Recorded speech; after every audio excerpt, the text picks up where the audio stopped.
തിരുവൈരാണിക്കുളം ക്ഷേത്രം വർഷത്തിലൊരിക്കൽ മാത്രം നട തുറക്കുന്ന ശ്രീ മഹാദേവനും പാർവതി ദേവിയും വാണരുളുന്ന ക്ഷേത്രം. ഇവിടെ പാർവതി ദേവിയുടെ നട തുറക്കുന്നതിൽ ഒരു ഐതിഹ്യമുണ്ട്. ആദ്യകാലങ്ങളിൽ ഈ അമ്പലനട ദിവസവും തുറക്കുമായിരുന്നു. ആ ദിവസം മഹാദേവന് വേണ്ട നിവേദ്യങ്ങൾ തിടപ്പള്ളിയിൽ വെച്ച് പാർവതി ദേവി തന്നെയാണ് തയ്യാറാക്കിയിരുന്നത്. ഈ സമയത്ത് തിടപ്പള്ളിയിലേക്ക് ആരും കടന്നു ചെല്ലരുതെന്ന് പാർവതിയുടെ അരുളപ്പാടുണ്ടായിരുന്നു അത്രേ. എന്നാൽ ഒരു ദിവസം പാർവതി നിവേദ്യം തയ്യാറാക്കവേ അകവൂർ മനയുടെ ഊരാൺമക്കളിൽ ഒരാൾ തിടപ്പള്ളിയിലെ രഹസ്യമറിയാൻ അവിടേക്ക് ഒളിഞ്ഞു നോക്കി. അപ്പോൾ അവിടെ സർവാഭരണ വിഭൂഷിതയായ പാർവതി ദേവിയെ കണ്ടു.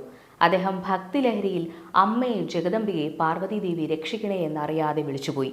എന്നാൽ തന്റെ വിലക്കു ലംഘിച്ച് തിടപ്പള്ളിയിലേക്ക് ഒളിഞ്ഞു നോക്കിയതിൽ ക്ഷുഭിതയായ പാർവതി ദേവി അവിടം വിട്ടുപോകുവാൻ തീരുമാനമെടുത്തു.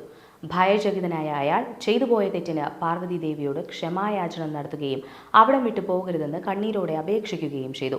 ആ ഭക്തന്റെ കരളലിയിപ്പിക്കുന്ന ഭക്തിയോടെയുള്ള ക്ഷമാപണത്തിലും അപേക്ഷയിലും മനസ്സലിവ് തോന്നിയ പാർവതി ദേവി ഇപ്രകാരം അരുൾ ചെയ്തുവത്രേ: ഭഗവാന്റെ തിരുനാൾ ദിവസമായ ധനുമാസത്തിലെ തിരുവാതിര നാൾ മുതൽ 12 ദിവസം സർവാഭരണ വിഭൂഷിതയായ എന്നെ വന്ന് കാണുന്ന ഭക്തർക്ക് ദർശനം നൽകി സർവ്വ ഐശ്വര്യങ്ങളും നൽകിക്കൊള്ളാമെന്ന്. ഇതേ തുടർന്നാണ് ധനുമാസത്തിലെ തിരുവാതിര മുതലുള്ള 12 ദിവസത്തിലെ നടതുറപ്പുത്സവം ആഘോഷിക്കുന്നത് എന്നാണ് വിശ്വസിക്കപ്പെടുന്നത്. സ്ത്രീകളുടെ ശബരിമലയെന്നും ദക്ഷിണ കൈലാസം എന്നുമൊക്കെ ഇവിടം അറിയപ്പെടുന്ന ക്ഷേത്രം കൂടിയാണ്. മംഗല്യവരദായിനി ക്ഷേത്രമായ തിരുവൈരാണിക്കുളത്ത് തളിക നിവേദ്യമാണ് പ്രധാന വഴിപാട്. സതീദേവിയും കുടികൊള്ളുന്ന ഏക ക്ഷേത്രമായും ഇതറിയപ്പെടുന്നു. ഈ നടയിലാണ് തളിക നിവേദ്യത്തിന് പ്രാധാന്യം. പാർവതി ദേവിയുടെ തിരുനട വർഷത്തിൽ 12 ദിവസമാണ് തുറക്കുന്നതെങ്കിലും സതീദേവിയുടെ നട ദിവസവും തുറക്കും. സതീദേവി ദക്ഷയാഗത്തിലെ ഹോമകുണ്ടത്തിൽ ചാടി ആത്മഹത്യ ചെയ്തപ്പോൾ ചിതയിൽ സതീദേവിയുടെ ശരീരം പൊട്ടിത്തെറിച്ചുവത്രേ. ദേവിയുടെ ശരീരത്തിൽ നിന്നും ഭഗവാൻ അണിയിച്ച താലി തെറിച്ചു വീണത് ഇവിടെയാണെന്ന് പറയപ്പെടുന്നുണ്ട്.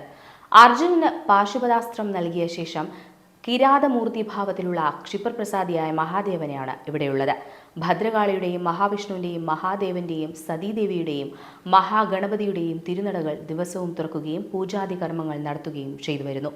നാനാദിക്കിൽ നിന്നും ലക്ഷക്കണക്കിന് സ്ത്രീകൾ ഈ ക്ഷേത്രത്തിലെത്താറുണ്ട്. തിരുവൈരാണിക്കുളം ഗ്രാമത്തിന്റെ ഒത്ത നടുക്കായാണ് ക്ഷേത്രം സ്ഥിതി ചെയ്യുന്നത്. കിഴക്കോട്ടാണ് ക്ഷേത്രത്തിന്റെ ദർശനം. കേരളത്തിലെ ഏറ്റവും വലിയ നദിയായ പെരിയാർ ക്ഷേത്രത്തിൽ നിന്ന് 500 മീറ്റർ തെക്ക് മാറി ഒഴുകുന്നു. പെരിയാറിൽ കുളിക്കാനായി പ്രത്യേകം കടവുകൾ കെട്ടിപ്പൊക്കിയിട്ടുണ്ട്. തിരക്കുള്ള അവസരങ്ങളിൽ ഇവിടെ നിന്ന് തന്നെ ഭക്തരുടെ വരികൾ തുടങ്ങുന്നത് പതിവാണ്. ക്ഷേത്രത്തിന്റെ കിഴക്കുഭാഗത്ത് വലിയ ഗോപുരം പണിതിട്ടുണ്ട്. യോഗക്ഷേമ സഭാ കാര്യാലയം, പോസ്റ്റ് ഓഫീസ്, അക്ഷയ സെന്റർ, വിദ്യാഭ്യാസ സ്ഥാപനങ്ങൾ, കടകമ്പോളങ്ങൾ തുടങ്ങിയവ ക്ഷേത്രത്തിന്റെ കിഴക്കുഭാഗത്ത് സ്ഥിതി ചെയ്യുന്നു. അടുത്തു തന്നെ ചെരുപ്പ് കൗണ്ടറും കാണാം. വടക്ക് കിഴക്ക് ഭാഗത്ത് ചെറിയൊരു ക്ഷേത്രക്കുളവും പണിതിട്ടുണ്ട്. അതിനടുത്തായി ദേവസ്വം വക ഓഡിറ്റോറിയവും.